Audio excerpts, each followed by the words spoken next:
கபடி கபடி விளையாட்டு கல்லூரி அணியை தேர்வு செய்யறாங்க. சின்ன ஆளா இருப்பேன், ரொம்ப சின்ன பையனா இருப்பேன். எனக்கு ஒரு 8 வயசு இருக்கும். அப்ப நான் 3ஆம் கிளாஸ் படிச்சிட்டு இருந்தேன். டேய், இப்ப வரைக்கும் நீ அவ்வளவுதானடா படிச்சிருக்க? அப்படியே ஓரமா உட்கார்ந்து அந்த ஆர்வத்துல ஒரு நாள் ஒரு நல்வாய்ப்பா, எனக்கு நல்வாய்ப்பா ஒருத்தர் வரல. நான் எழுதுன அந்த கதைய யாராச்சும் ஒரு இடிச்ச வாய்ந்த சொல்லணும்னு நாயா அலைகிறேன். ஒரு வயசுக்க மாட்டேங்க. நான் இருக்கிறேங்க. நீங்க எனக்கு சின்ன பிள்ளையில இருந்து கதை கேட்கறதுன்னா உசுறு. நீங்க கதை சொல்லல என் உசுரே போடும். நீ சும்மா தான் இருக்க, நிம்பி நில்றா. 6 பேர் தான் இருக்காங்க இந்த பக்கத்துல. சப்ஸ்டியூட் நான் ஒப்புக்கு சப்பா என்ன வச்சிருக்காங்க. என் அணியில எல்லாருமே பட்டு போறாங்க. நான் தான் இருக்கேன், நான் தான் பாடி போகணும்.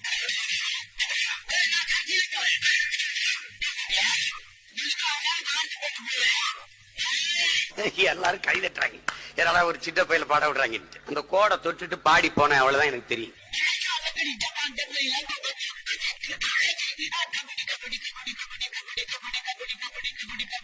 அந்த கோடை தொட்டுட்டு பாடி போனேன், அவ்வளவுதான் எனக்கு தெரியும்.